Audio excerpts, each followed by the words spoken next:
जय हिंद दोस्तों, welcome to RC classes.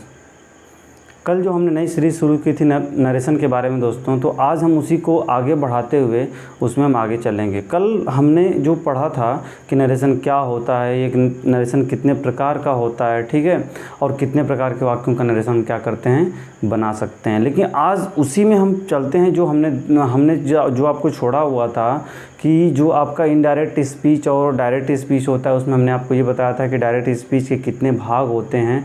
तो आपको ये बताया गया था कि डायरेक्ट स्पीच का एक भाग रिपोर्टिंग स्पीच और एक होता है रिपोर्टेड स्पीच। तो आज उसी के बारे में हम लोग चर्चा करेंगे। ओके, तो देखिए दोस्तों,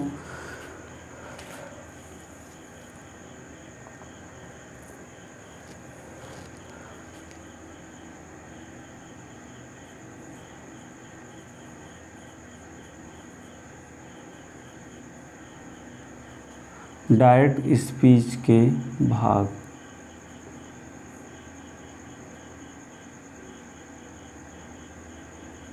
डायरेक्ट स्पीच के भाग, या फिर हम इसको ये कह सकते हैं कि डायरेक्ट नरेशन के भाग, ठीक है। तो जो आपका डायरेक्ट स्पीच होता है, इसके आपके दो भाग होते हैं। पहला जो भाग होता है रिपोर्टिंग स्पीच और दूसरा दोस्तों होता है रिपोर्टेड स्पीच। देखिए दोस्तों, अब सबसे बड़ी चीज़ क्या है कि रिपोर्टिंग स्पीच कहाँ लिखा जाता है, रिपोर्टेड स्पीच कहाँ लिखा जाता है, इससे हमें समझना होगा। तो आइए ग्राफिक के जरिए हम समझने का प्रयास करते हैं कि जैसे आपने ये यहाँ से एक सेंटेंस लिखा, ये पूरा सेंटेंस आपने लिखा, तो इस सेंटेंस को आप दोस्तों साथियों आप क्या बोलेंगे, डायरेक्ट स्पीच या डायरेक्ट नरेशन।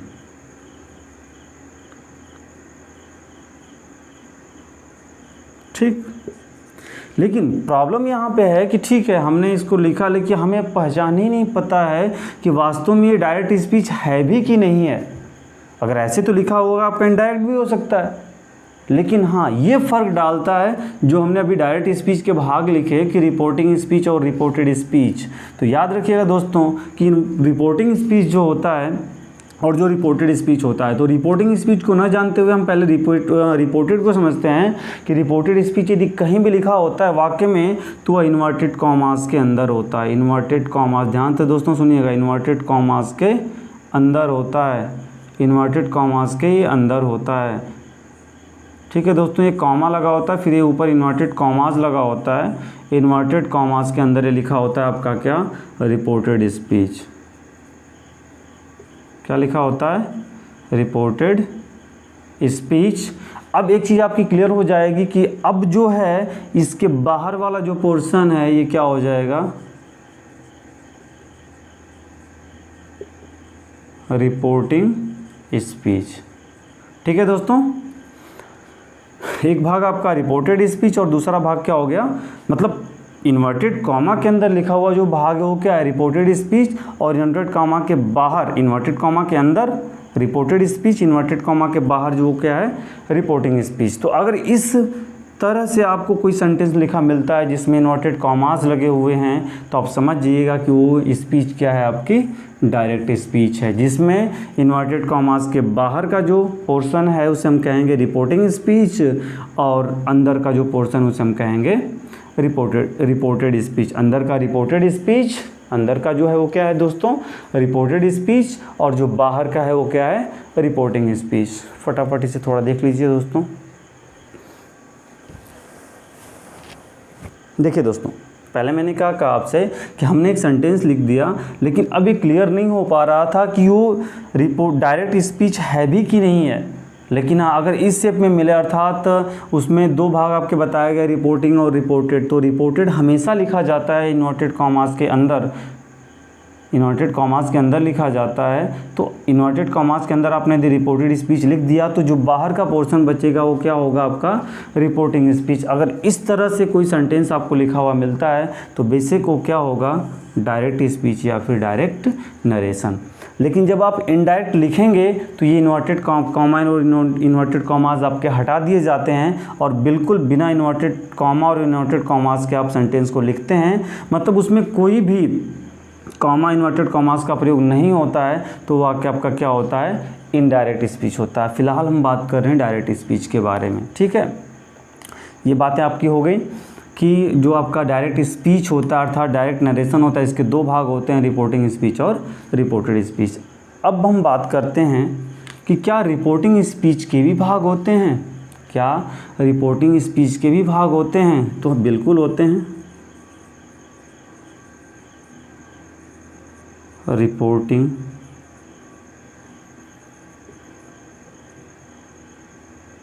स्पीच के भाग, तो रिपोर्टिंग स्पीच के भाग दोस्तों देखिएगा यहाँ पे क्या होता है, यहीं पे समझ लेते हैं, सब्जेक्ट, वर्ब और ऑब्जेक्ट। तो रिपोर्टिंग स्पीच के कितने भाग मिले आपको दोस्तों, कितने भाग मिले, 3, जिसमें आप नाम क्या दे रहे हैं दोस्तों,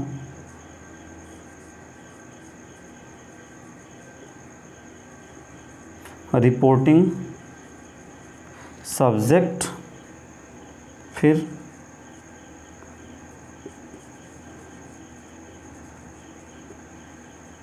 रिपोर्टिंग वर्ब और थर्ड है रिपोर्टिंग ऑब्जेक्ट। देख लिया दोस्तों आपने, पहले हमने देखा डायरेक्ट स्पीच के भाग, रिपोर्टिंग स्पीच और रिपोर्टेड स्पीच, और फिर हमने रिपोर्टिंग स्पीच के भाग देखे क्या, रिपोर्टिंग सब्जेक्ट, रिपोर्टिंग वर्ब और रिपोर्टिंग ऑब्जेक्ट। दोस्तों आई होप ये बातें आपकी इतनी क्लियर होंगी। अब हम आगे बढ़ते हैं। देखिए दोस्तों कि जो ये रिपोर्टिंग स्पीच होता है दोस्तों ना, जो ये रिपोर्टिंग स्पीच होता है, इसे कहीं कहीं लिखा होता है रिपोर्टिंग वर्ब। क्या लिखा होता है, रिपोर्टिंग वर्ब लिखा होता है। तो दोनों ही सही है, जो पार्ट है रिपोर्टिंग वर्ब, जो पार्ट है वो रिपोर्टिंग स्पीच का ही एक भाग होता है। तो कहीं कहीं रिपोर्टिंग वर्ब भी लिखा होता है और कहीं कहीं आपको रिपोर्टिंग स्पीच भी मिलता है। तो बेसिकली आप रिपोर्टिंग स्पीच बोलें तो ज़्यादा बेहतर होगा, ठीक है। इसके बाद आपका जो रिपोर्टेड स्पीच है, हालांकि इसमें भी सब्जेक्ट, वर्ब और ऑब्जेक्ट इसमें भी रहेंगे तभी तो एक स्पीच बन पाएगा। तो बेसिकली यहाँ भी वैसी चीज़ आप समझ सकते हैं, लेकिन हमें यहाँ पर ज़्यादा इस चीज़ को केयर करना है, क्योंकि जो परिवर्तन होते हैं डायरेक्ट से इनडायरेक्ट जाते वक्त, जो परिवर्तन होते हैं वो इस पे ज़्यादा हमें फोकस करना होता है, इस बात को याद रखिएगा। तो डायरेक्ट रिपोर्टिंग स्पीच के कितने भाग हो गए, 3 भाग, रिपोर्टिंग सब्जेक्ट, रिपोर्टिंग वर्ब और रिपोर्टिंग ऑब्जेक्ट। इतनी बात दोस्तों क्लियर है। अब क्वेश्चन ये उठता है दोस्तों कि रिपोर्टिंग स्पीच और रिपोर्टेड स्पीच किसे कहते हैं। तो देखिए जो आपका रिपोर्टिंग स्पीच होता है, ध्यान दीजिएगा दोस्तों, जो आपका रिपोर्टिंग स्पीच होता है और जो आपका रिपोर्टेड स्पीच होता है, ज़रा सोचिएगा दोस्तों इसकी परिभाषा क्या हो सकती है, हम कैसे बता सकते हैं कि रिपोर्टिंग स्पीच क्या होता है और रिपोर्टेड स्पीच क्या होता है। ज़रा सोचिए दोस्तों।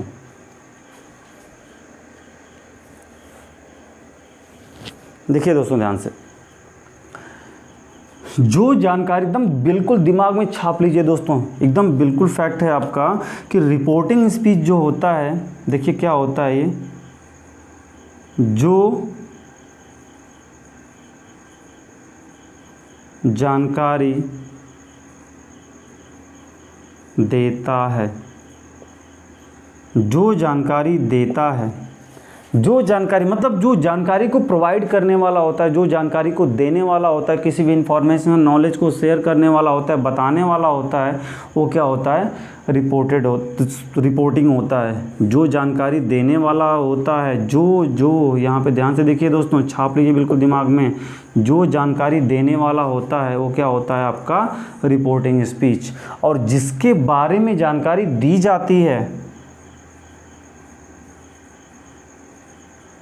जिसके बारे में जानकारी दी जाती है, जिसके बारे में जानकारी दी जाती है, अर्थात एक ऐसा कोई भी ऐसा ऑब्जेक्ट जो आपका रिपोर्टेड स्पीच के अंदर लिखा है, मतलब आप ये कह सकते हैं कि जिसके बारे में जानकारी दी गई है वो क्या हो गया, रिपोर्टेड स्पीच। वो इन्वर्टेड कॉमा के अंदर होगा और जो जानकारी देने वाला होगा वो इन्वर्टेड कॉमा के बाहर होगा। एक एग्जांपल के थ्रू दोस्तों हम इसको देख लेते हैं, ज़रा ध्यान से देखिएगा कि जैसे हमने लिखा कि राम सैड टू मी। अब देखिएगा ये इन्वर्टेड कॉमा के बाहर का पोर्शन हो गया दोस्तों, हो गया ना। इसमें ये सब्जेक्ट है, ये ऑब्जेक्ट, ये वर्ब है और ये क्या है, ऑब्जेक्ट है। रिपोर्टिंग सब्जेक्ट, रिपोर्टिंग वर्ब और reporting object. Sita is a good girl.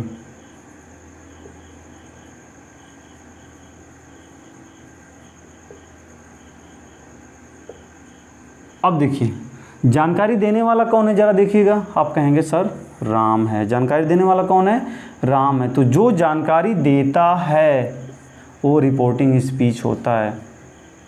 और किसके बारे में जानकारी दी जा रही है, सीता के बारे में। वो कहाँ लिखी गई, वो उसका नाम कहाँ लिखा गया, इन्वर्टेड कॉमास के अंदर, दैट मीन्स रिपोर्टेड स्पीच में। तो जिसके बारे में जानकारी दी जाती है वो क्या हो गया, रिपोर्टेड स्पीच। और जो जानकारी देने वाला होता है वो क्या हो गया, रिपोर्टिंग स्पीच। आई होप दोस्तों आपकी मतलब ये टॉपिक आपका क्लियर हो गया होगा कि रिपोर्टिंग स्पीच किसे कहते हैं और आपका रिपोर्टेड स्पीच किसे कहते हैं। तो रिपोर्टिंग फिर से देख लेते हैं दोस्तों। रिपोर्टिंग स्पीच वह स्पीच होता है जिसमें जो जानकारी प्रोवाइड करने वाला होता है, जानकारी देने वाला होता है, उसका नाम दिया होता है, और जिसके बारे में वो जानकारी दे रहा होता है उसको हम कहाँ लिखते हैं, रिपोर्टेड स्पीच में, अर्थात इन्वर्टेड कॉमास के अंदर। एक बार इसे ध्यान से देखिए दोस्तों।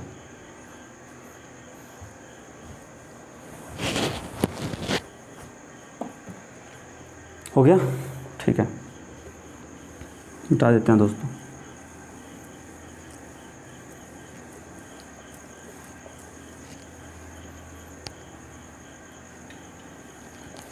अब इसमें आगे देखेंगे दोस्तों हम थोड़ा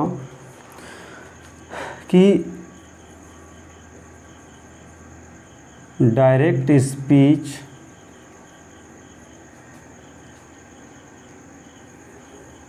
और इनडायरेक्ट स्पीच।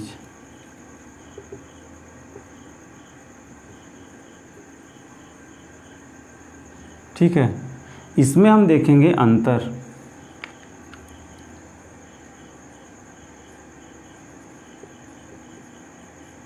में अंतर क्या होता है। सबसे पहले आप देखेंगे दोस्तों कि जो ये होता है आपका जो डायरेक्ट स्पीच होता है ये इन्वर्टेड कॉमास के अंदर लिखा होता है। ये क्या होता है, इन्वर्टेड कॉमास के अंदर लिखा होता है। लेकिन जब हम इसे चेंज करते हैं, क्या करते हैं, जब हम इसे चेंज करते हैं, इन्वर्टेड कॉमास का मतलब यही हो गया कि जैसे आपने लिखा कि Ram sad Sita is a good girl, Sita is a good girl. तो ये inverted commas direct direct speech में तो लिखा हुआ है, पूरा का पूरा आपका डायरेक्ट स्पीच है। क्या बोलेंगे, डायरेक्ट स्पीच बोलेंगे, जिसमें ये आपका रिपोर्टिंग स्पीच ये है, इन्वर्टेड कॉमास के बाहर, इन्वर्टेड कॉमा के अंदर क्या है, रिपोर्टेड स्पीच। इन्वर्टेड कॉमा के बाहर जो है वो रिपोर्टिंग है और इन्वर्टेड कॉमा के अंदर क्या है, रिपोर्टेड स्पीच है। जब आप इसको बदलेंगे डायरेक्ट में तो ये पूरा कॉमा इन्वर्टेड कॉमास हट जाएगा, इसके स्थान पे आप दैट लगा दोगे। देखिएगा दोस्तों क्या बनेगा आपका कि राम said that। अब देखिए दोस्तों, यहाँ पे ये पास्ट में है तो पहला पार्ट पास्ट में है तो दूसरा भी आपका पास्ट में जाएगा, तो इसका हम वाज कर देंगे। तो Ram said that Sita was a good girl। पहली चीज़ तो ये हो गई दोस्तों, ठीक है, कि इन्वर्टेड कॉमास को हटा देते हैं जब हम इनडायरेक्ट स्पीच लिखते हैं तो, ठीक है। दूसरा पॉइंट आपका क्या होगा, आप यहीं से नोट कर लेंगे। जैसे देखिएगा कि जो इन्वर्टेड कॉमास के अंदर ऐसे लिखा हुआ है, यदि कोई नेम आ गया, कोई प्रॉपर नेम आ गया, प्रॉपर नेम आ गया, या फिर किसी भी नेम से आप स्टार्ट कर रहे हैं, तो दोनों के दोनों कैपिटल से लिखे जाते हैं, बड़े अक्षर में लिखे जाते हैं, ठीक है ना। लेकिन आप ज्यों इसे इनडायरेक्ट में चेंज करेंगे आप, तो ये देखिए जो प्रॉपर नेम है, क्या है, जो प्रॉपर नेम है, इनको हम कैपिटल से लिखेंगे, लेकिन जो आपके अदर नेम होंगे, प्रॉपर नेम को छोड़ करके जो अदर आपके नेम हो जाएंगे, सिर्फ प्रॉपर नाम को छोड़ करके, और एक आई होता है, इसे छोड़ करके हम अन्य सबको जब इनडायरेक्ट में लिखेंगे, अर्थात कंजक्शन के बाद लिखेंगे, तो इनको स्मॉल लेटर में लिखेंगे। कैसे लिखेंगे, स्मॉल लेटर में लिखेंगे। क्लियर हो गई बात। तीसरा पॉइंट सबसे इम्पोर्टेंट दोस्तों यहाँ पे आ जाता है कि क्या चीज़ यहाँ पे है, कि जो यहाँ पे डायरेक्ट स्पीच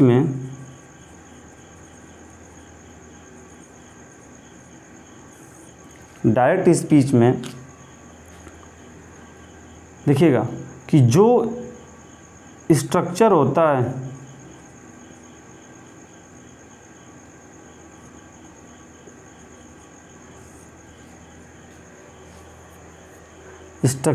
और जो उसकी मीनिंग होती है, ये दोनों ही स्पीकर अर्थात वक्ता के अनुसार होती है। समझ गए दोस्तों, स्ट्रक्चर और जो मीनिंग है, अर्थात यहाँ पे परिवर्तन नहीं होता है, जो चीज़ जैसे होती है उसको वैसे ही हम क्या कर देते हैं, बोल देते हैं। लेकिन यहाँ पर जो है मीनिंग तो सेम होती है, मीनिंग तो सेम निकलनी है, बट जो बोलने का स्ट्रक्चर है ये चेंज हो जाता है। अर्थात जिस वे में स्ट्रक्चर होता है डायरेक्ट में, वो स्ट्रक्चर आपका यहाँ पे क्या होता है, बदल जाता है, लेकिन मीनिंग आपकी क्या होती है, सेम रहती है। इसको आपको ध्यान देना होगा दोस्तों, ठीक है। एक और परिवर्तन जो होता है कि हम कामा और इन्वर्टेड कॉमा को हटा करके, कॉमा और इन्वर्टेड कॉमास को हटा करके हम इनडायरेक्ट में क्या लगा देते हैं, कंजक्शन का प्रयोग करते हैं। किसका प्रयोग करते हैं दोस्तों, कंजक्शन का प्रयोग करते हैं। तो आई होप आपकी इतनी बातें क्लियर होंगी। इसे फटाफट आप देख करके कॉपी भी कर सकते हैं दोस्तों।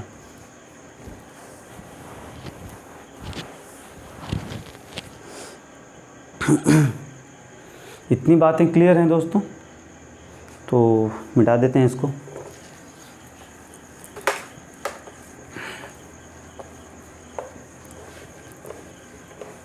अब आज का वीडियो जो है अपने आखिरी मोमेंट पे जा रहा है, तो इस एक पॉइंट और हम लोग समझते हैं यहाँ पे दोस्तों। देखिए ध्यान से कि अब जो आपका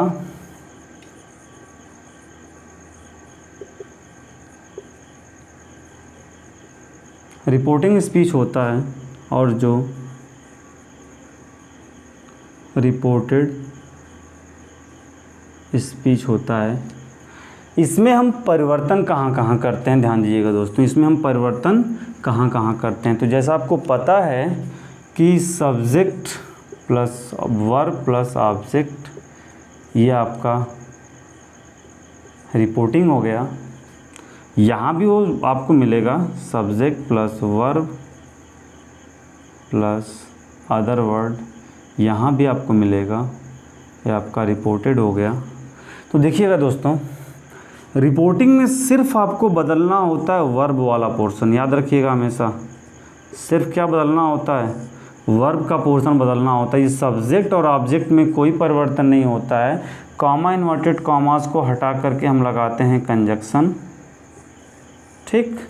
और यहाँ पर सिचुएशन के अकॉर्डिंग, देखिए दोस्तों, यहाँ पर आपको सिचुएशन के अकॉर्डिंग देखिए क्या क्या चेंजेस करने होते हैं। आपका टेंस में परिवर्तन होता है,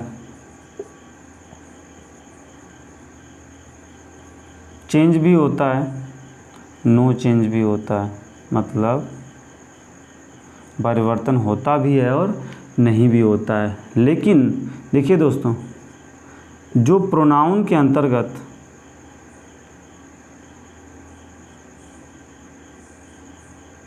पर्सन चेंज है, ठीक है, प्रोनाउन के अंतर्गत जो आपके चेंजेज आ रहे हैं, प्रोनाउन के अंतर्गत जो चेंज हो रहे हैं, आपको हमेशा उसे क्या करना है, चेंज करना है। वर्ड्स चेंज होते हैं, क्या चेंज होते हैं दोस्तों, वर्ड्स भी हम क्या करते हैं, चेंज करते हैं। एक चेंज जो टेंस का है वो होता भी है और नहीं भी होता है, लेकिन दो चीज़ कंपलसरी आपको करना होगा। यदि वर्ड्स आ जाएं, नज़दीकी सूचक शब्दों को दूरी सूचक शब्दों में हमें चेंज करना होता है, और प्रोनाउन को हमेशा हम क्या करना होता है, हमें प्रोनाउन में जो पर्सन्स आते हैं उन्हें हमें क्या करना होता है, चेंज करना होता है। तो इस बात को हमेशा याद रखें दोस्तों कि रिपोर्टिंग स्पीच में सिर्फ वर्ब चेंज होता है, कॉमा इन्वर्टेड कॉमास हटा के हम क्या लगाते हैं, कंजक्शंस का यूज करते हैं। और रिपोर्टेड स्पीच में आपका टेंस बदलता है, अर्थात वर्ब चेंज होता है, प्रोनाउन सब्जेक्ट और ऑब्जेक्ट वाले जगह पे होते हैं और उनके स्थान को छोड़ करके आपको वर्ड्स मिलेंगे, उन्हें भी हम क्या करते हैं, चेंज करते हैं। तो आई होप ये डिस्कशन आपको बिल्कुल बेहतरीन ढंग से समझ में आया होगा दोस्तों। तो यदि समझ में आया है तो प्लीज़ वीडियो को लाइक करिए, शेयर करिए, चैनल को सब्सक्राइब करके बेल आइकन दबाना ना भूलें, और अधिक से अधिक अपने दोस्तों के साथ इसे शेयर करने का प्रयास करिए, ताकि इसके बारे में उनके पास जो भी डाउट्स हैं, उनके मन में जो भी डाउट्स हैं नरेशन के प्रति, वो भय उनका दूर हो जाए कि ये पढ़ना काफ़ी कठिन होता है। ऐसा कुछ नहीं होता है दोस्तों, यदि हम कॉन्सेप्ट वाइज इसको पढ़ते चलें तो आपके डाउट्स बिल्कुल क्लियर हो जाएंगे। तो आज के लिए बस इतना ही दोस्तों, जय हिंद।